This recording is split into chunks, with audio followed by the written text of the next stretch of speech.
शुक्रवार की अगर प्रदोष पड़ती है तो शिव नीलकंठ पर विराजमान होते हैं। शुक्रवार की प्रदोष सुख और शांति देती है। एक बात बहुत अच्छे से समझ लीजिए, जिसके घर में क्लेश होता हो, अशांति रहती हो,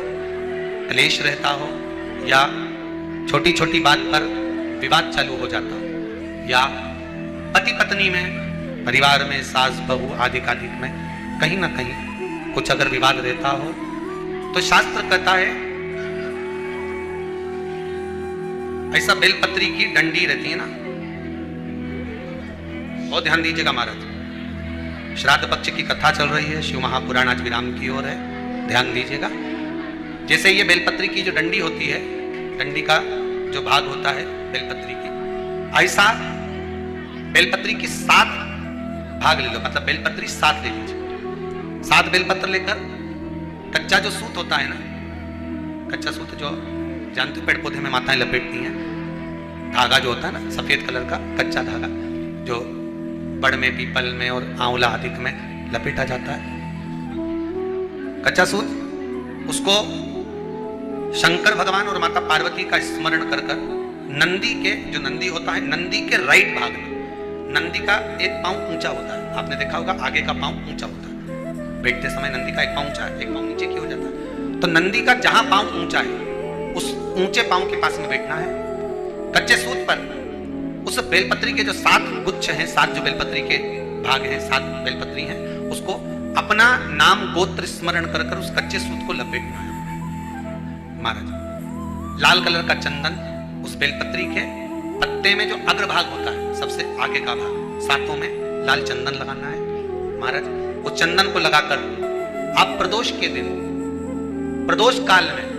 शंकर भगवान को समर्पित अगर करते हैं, तो जिस घर का गोत्र बोला है उस घर में कभी क्लेश नहीं हो सकता, वो शांति का अनुभव,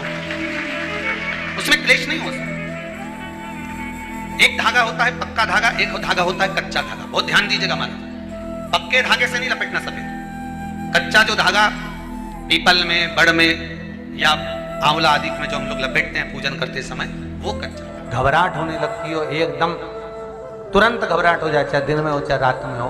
घबराहट उत्पन्न, तो उसके लिए ध्रुमावती माता का नाम लीजिए, और ध्रुमावती माता के नाम से गुड़ की 7 टुकड़े कर लीजिए, गुड़ की जो बट्टी होती है उसके 7 टुकड़े कर लीजिए, और ध्रुमावती माता के नाम से जहां पर गौरी और शंकर दोनों विराजमान हो, तो शंकर भगवान का जहां शिवलिंग हो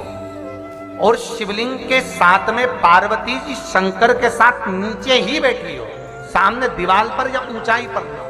आपको पहले कहा था शंकर जी के शिवलिंग का आपको कई बार दर्शन कराया। एक विष्णु शिवलिंग होता है,